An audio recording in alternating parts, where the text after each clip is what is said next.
नौकरी पर जाते वक्त अगर आप हाथों में गोले का तेल लगाकर थोड़ा सा 2 बूंद गोले का तेल लिया और जैसे मॉइस्चराइजर लगा लेते हैं हाथों में, इस तरह से हाथों को रगड़ा और रगड़ने के बाद अगर आप चल दिए गॉड को, खुदा को, अल्लाह को, रब को याद कर कर, जीसस को याद कर कर, तो निश्चित रूप उस दिन नौकरी आपको मिलेगी ही मिलेगी। ये सिर्फ नौकरी इंटरव्यू पर जाते वक्त आपको करना है, याद रखिए। या उस दिन भी कर सकते हैं जिस दिन आपने पहले दिन नई नौकरी ज्वाइन की हो और आपका फर्स्ट डे हो। और आजकल तो वैसे भी सर्दियां हैं, सर्दियों में थोड़ा सा तेल हाथ पैरों में लगाकर तो घर से निकला ही जा सकता है।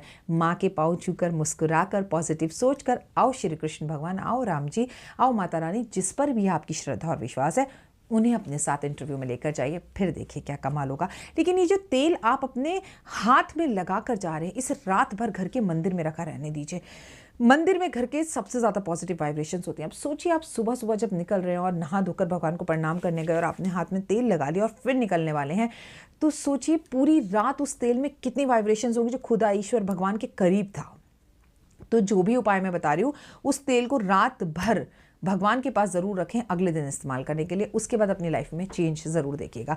अगला सबसे खास उपाय, प्यार शादी की बात करने के लिए, किसी लड़के को प्रपोज करने के लिए, क्योंकि अब तो वैलेंटाइन डे भी आ रहा है ना। आप किसी को प्यार के लिए प्रपोज कर रहे होंगे या कोई रूठ गया होगा तो उसे मनाने के बारे में सोच रहे होंगे। तो अगर आपको अपने प्यार को प्रपोज करना है तो हाथों में इत्र लगा कर जाएं, और वो इत्र गुलाब का इत्र हो। आपने थोड़ा सा इत्र हाथों में लगाया, उंगलियों में लगाया, अपने दोनों कानों के पास इस तरह से लगाया, और उसके बाद आप अपने प्यार का इजहार करने के लिए गए या अपनी शादी की बात करने के लिए गए। दूल्हा दुल्हन जिनकी शादी की बात हो रही है, आज लड़का आपको देखने आ रहा है, आज लड़की आपको देखने आ रही है, तो गुलाब का इत्र अपने हाथों में लगा कर जाएं। और ये ना अल्कोहल वाला इत्र नहीं चाहिए जिसमें शराब होती है, वो इत्र नहीं चाहिए। दिस इज द ओरिजिनल इत्र, you have to buy the from market.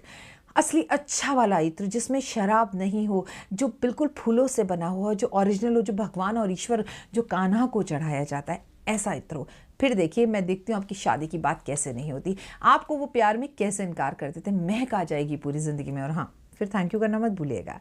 चलिए तीसरी बात करते हैं। कोर्ट कचहरी के चक्कर में जा रहे हो, बहुत ज़्यादा परेशान है, समझ में नहीं आ रहा कि क्या करें, बार बार डेट मिल जाती है या हार जाते हैं या किसी और के फेवर में केस चला जाता है। तो ऐसे में जिस दिन आपको कोर्ट कचहरी में जाना है, उस दिन चंदन का इत्र या चंदन का तेल अपने हाथे में और दोनों कानों की तरफ ध्यान से लगाकर और भगवान को प्रणाम कर कर फिर घर से निकलिए।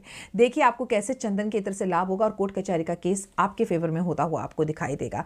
अगर आप किसी सफ़र पर जा रहे हैं और लंबा सफ़र है, आप लंदन जा रहे हैं, अमेरिका, ऑस्ट्रेलिया, अफ्रीका, कहीं भी जा रहे हैं, या आप चलिए झारखंड ही जा रहे हैं, चलिए मान लीजिए आप बिहार ही जा रहे हैं, यूपी ही जा रहे हैं, लेकिन 10-15 दिन के लिए, तो पत्नी से कहिए आपके हाथ में लाल रंग की मूली बांधकर, माथे पर थोड़ी सी कुमकुम लगाकर फिर आपको घर से विदा करे। इसे कहते हैं रक्षा सूत्र, और वो भी पत्नी बांधे, माँ बांधे, बहन बांधे, भाभी बांधे।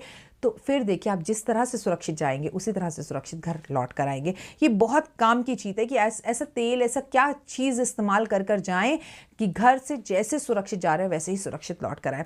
किसी भी काम पर जाने से पहले माँ के पैर छूकर, माँ के हाथों में थोड़ा सा सरसों का तेल लगाकर, जैसे आपने डिप किया और ऐसे ऐसे करके माँ को हाथ में लगा दिया और माँ का आशीर्वाद लेकर उसके हाथ अपने सर पर रखकर गए, तो शनि का कोई प्रकोप आपके ऊपर आ नहीं सकता, आपके काम बन जाएंगे। लेकिन ये महत्वपूर्ण काम के लिए कह रही हूँ, ये नहीं कि रोज ऑफिस जाते वक्त आप सोचे माँ के पैर रोज छुओ, वो बहुत अच्छी बात है, लेकिन रोज माँ को सरसों का तेल लगाकर आशीर्वाद लेके जाओ नहीं। स्पेशल डील पर जा रहे हो, स्पेशल इंटरव्यू पर जा रहे हो, स्पेशल काम पर जा रहे हो, स्पेशल शादी की बात करने जा रहे हो, मकान की डील करने जा रहे हो, कुछ मांगने जा रहे हो, किसी से माफ़ी मांगने जा रहे हो, किसी को प्यार का प्रपोजल देने जा रहे हो, तब आपको ऐसा करना है। उसके बाद देखिए ज़िंदगी में कैसे बदलाव आएगा। आपको पता है, जो हमारे मुस्लिम भाई हैं, अगर वो घर से बाहर निकलते हैं तो थोड़ा सा इत्र रुई में लेके अपने कान के पास लगा लेते हैं और उसे अपनी रक्षा भी मानते हैं, खुशबू भी आती है, अच्छा भी लगता है। इसी तरह से अगर आपको लग रहा है कि आप रोज़ बाहर जाते हैं और आपका कोई भी काम नहीं बन रहा है, तो आप कुछ भी मत करिए। आप थोड़ा सा चमेली का तेल अपने हाथों में लगाकर अच्छे से और अपने कानों के पास दोनों तरफ लगाकर अपने काम पर रोज जाना शुरू कर दीजिए। लगातार 11 दिन चमेली के तेल का इस्तेमाल कीजिए और पवन पुत्र हनुमान को याद कीजिए और घर से बाहर निकल जाइए। देखिए आपको कैसे सफलता मिलती है, आपके काम यूं ही बनने शुरू हो जाएंगे। मैं हूं डॉक्टर वाई राखी और इस वक्त आप मेरा चैनल देख रहे हैं। इस चैनल को सब्सक्राइब कीजिए, लाइक कीजिए। अगर आपको ऐसा लगता है तो इस चैनल को, इस वीडियो को ज़्यादा से ज़्यादा लोगों के साथ शेयर कीजिए। मुझसे बात करनी है तो उसके लिए अपॉइंटमेंट लेनी होगी। बिना अपॉइंटमेंट के आपकी मेरी गुफ्तगू या बात नहीं होगी। 2019 का मिलकर करेंगे इंतजार और हम आपको बताएंगे कैसा रहेगा आपका राशिफल। देखते रहिए आप हमारा चैनल, क्योंकि हम ना केवल राशिफल बताएंगे बल्कि आपको बहुत सारे उपाय भी बताएंगे। जय माता दी।